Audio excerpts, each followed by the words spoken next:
Welcome to the debate, where we examine substantive issues arising from complex material.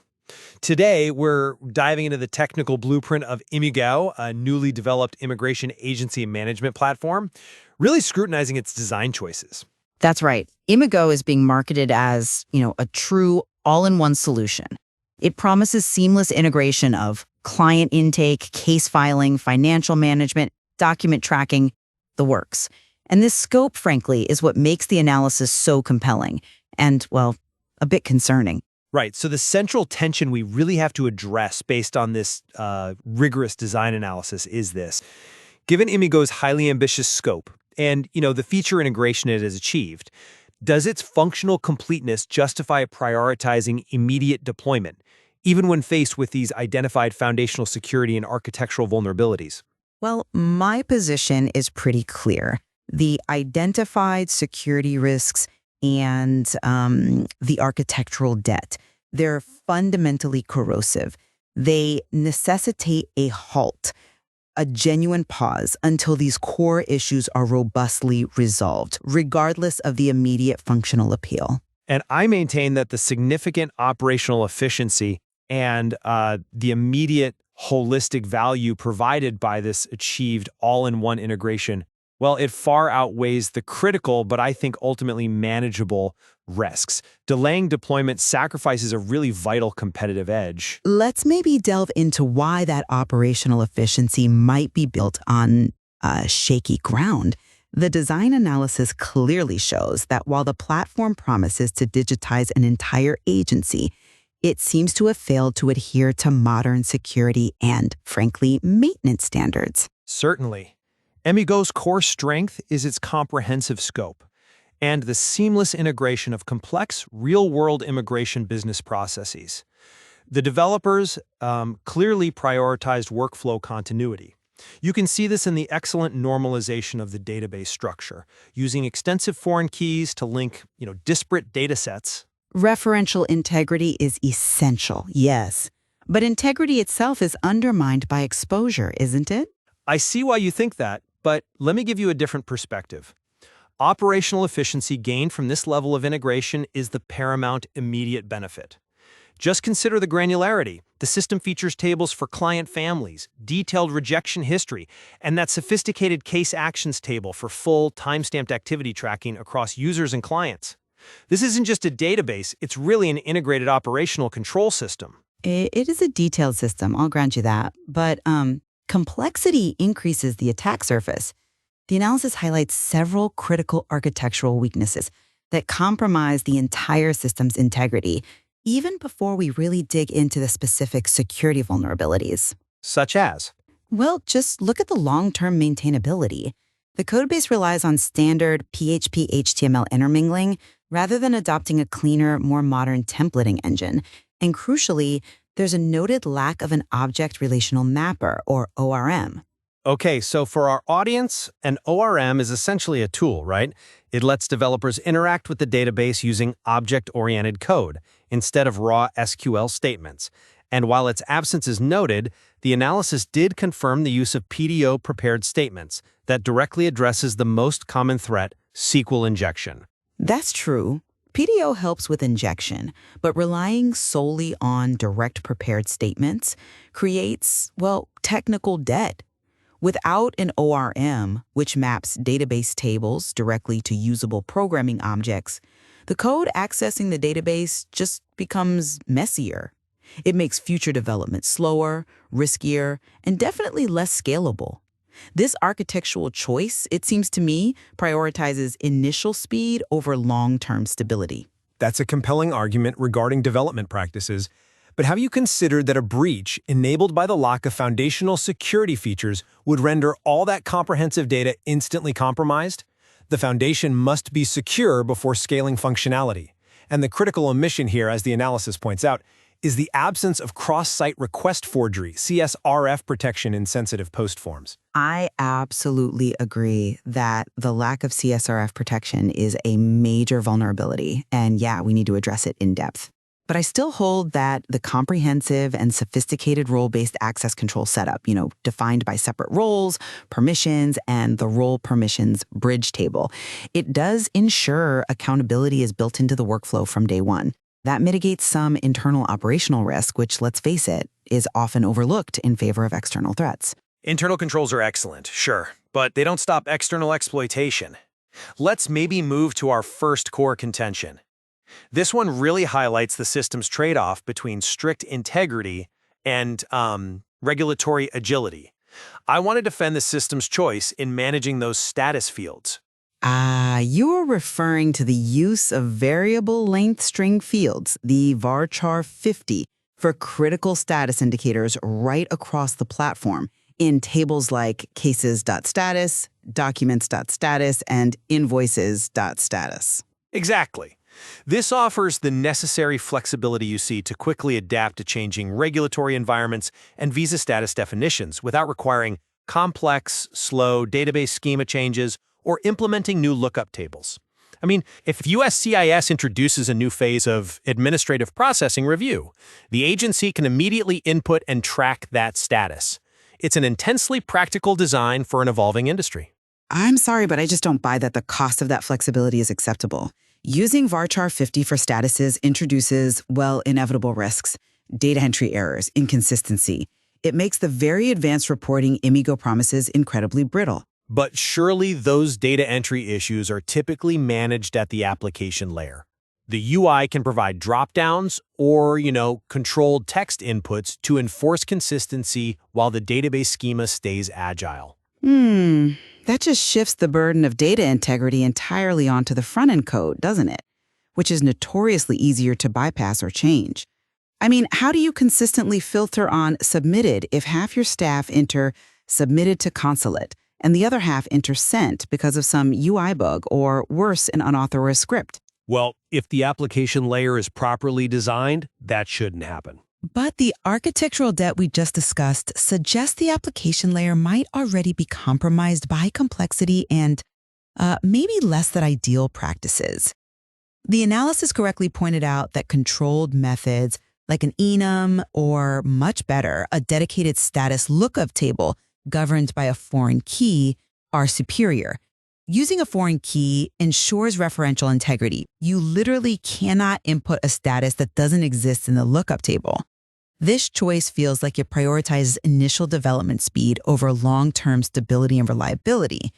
Flexibility is kind of meaningless if the data used for critical management decisions is untrustworthy. Okay, while I agree on the principle of strict consistency, Immigo's functional reporting suite, which covers financial, case status, client demographics, user performance, it demonstrates that reporting is already functional, despite the varchar status fields. They clearly prioritize getting the system into the hands of agencies to begin capturing operational data, and that's crucial for maximizing efficiency now. Capturing data is one thing. Ensuring that data is trustworthy enough for actual business intelligence, that's another. And that trust is immediately jeopardized by inconsistent status fields. Let's transition that discussion into maybe an even more critical area, document management. Indeed. And what is not manageable, in my view, is delaying the deployment of this excellent document workflow. The document management system is structurally sound. It supports granular document review via documentsreview.php, defines document types, implements mandatory checklists via visa type document checklist, and crucially, it tracks documents uploaded by both staff uploaded by user ID and clients uploaded by client ID. Clear accountability is built right into the process. That's an interesting point on the workflow logic, though. I would frame it differently. While the workflow structure seems strong, the analysis raises some serious alarms about the physical file management, which is far more critical, wouldn't you say, given the sensitivity of things like passport scans and financial statements? Well, the paths are stored securely in the database, and the files reside in the Assets Uploads directory. That's pretty standard segregation. It is standard, but only if executed flawlessly. Storing sensitive client files in Assets Uploads requires absolute assurance that the directory is configured to be non-executable and that input validation rigorously prevents any malicious script uploads. The system analysis explicitly mentions risks associated with securing this folder, and importantly, observed code issues with file path resolution. It notes relative paths like .assets. Okay, but that pathing issue sounds like a minor deployment configuration bug, something that can be fixed with just a few lines of configuration change, surely? We shouldn't confuse a minor bug with some kind of catastrophic architectural flaw. But in a system dealing with highly sensitive personal identifying information, PII, a seemingly minor pathing bug or an improperly secured uploads folder becomes an immediate systemic vulnerability. It suggests perhaps a lack of diligence in handling the I/O layer. A single file inclusion exploit here could compromise the sensitive metadata in the documents table and potentially give an attacker access to the entire file system if it's not properly contained. Security diligence really has to precede file organization. We must acknowledge those security concerns, absolutely, while also recognizing the tremendous value provided by the documented financial architecture. So let's discuss a critical area where I think robustness is undeniable: the finances. Okay, I am willing to concede the theoretical strength of the financial schema itself. Right. The financial architecture is robust because it uses the correct data type decimal 10(2) for amounts and tables like payments and invoices. This guarantees monetary precision, avoids those notorious floating point errors you get with standard programming number types. It's a core necessity for any financial application. Agreed. That is definitely an excellent choice for financial data integrity. No argument there. Furthermore, the structure supports complex business operations. It includes a dedicated payment plans table, allowing agencies to define installment structures, initial payment percentages, recurring fees. This level of detail supports filtered reporting on outstanding balance, revenue, expenses. It provides the comprehensive foundation necessary for managing agency finances and those complex client contracts. The data organization is sound, yes, but financial data is the absolute prime target for attackers, and its protection seems completely compromised at the application layer because of the missing cross-site request forgery, the CSRF protection. But if the system uses prepared statements and hashed passwords, as the analysis confirms, the major database risks are mitigated, aren't they? CSRF is a known application layer fix. SQL injection and password breaches are mitigated, yes, but CSRF is a fundamentally different threat. It focuses on the privileged user. For those maybe unfamiliar, CSRF allows an attacker to essentially trick a logged-in user into performing an action without their knowledge, like deleting a record or submitting a payment form they didn't intend to. And how would this apply specifically to Immigo, in your view? Well, imagine a privileged user, say an accountant managing payments or updating invoices, is maybe socially engineered. They click a malicious link while they're logged into Immigo. Because the application fails to use unique CSRF tokens to verify that the request actually came from an intentional action within the legitimate Immigo interface, well, an attacker could trigger unauthorized transactions, manipulate invoice statuses, perhaps even delete payment records. But that still requires social engineering of a staff member, doesn't it? True, but it effectively bypasses all the other defenses once that happens. The financial architecture's meticulous data organization, while theoretically excellent, becomes entirely exposed.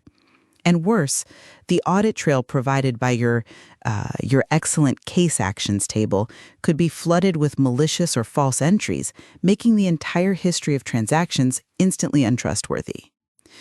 Without this really fundamental layer of defense, the system simply should not be handling live financial data, period. But waiting for architectural perfection delays the immense operational gain.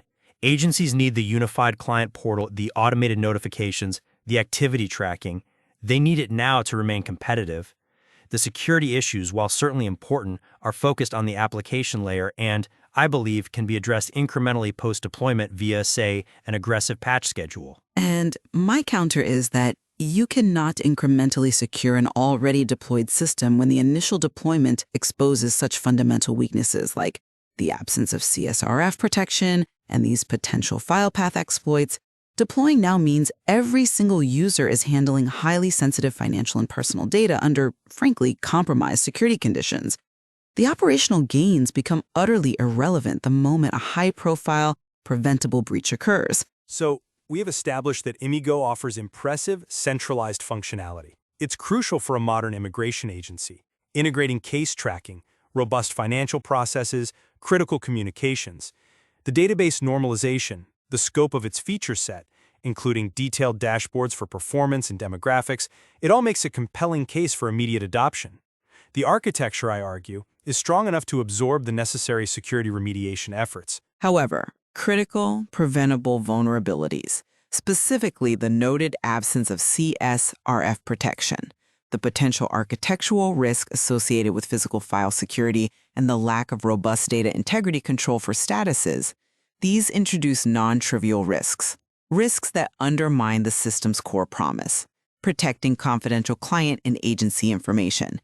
And that technical debt, the lack of an ORM, also threatens its long-term viability.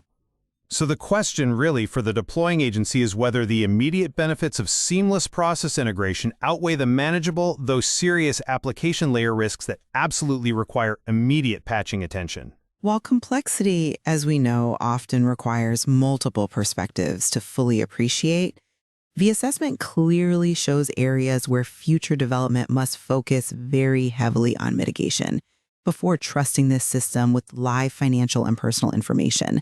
Security simply cannot be an afterthought in such a data-sensitive environment. Indeed. Intellectual disagreement sharpens understanding. We leave it to the audience, then, to weigh the achieved functional depth against the acknowledged architectural and security considerations inherent in the Immigo platform blueprint.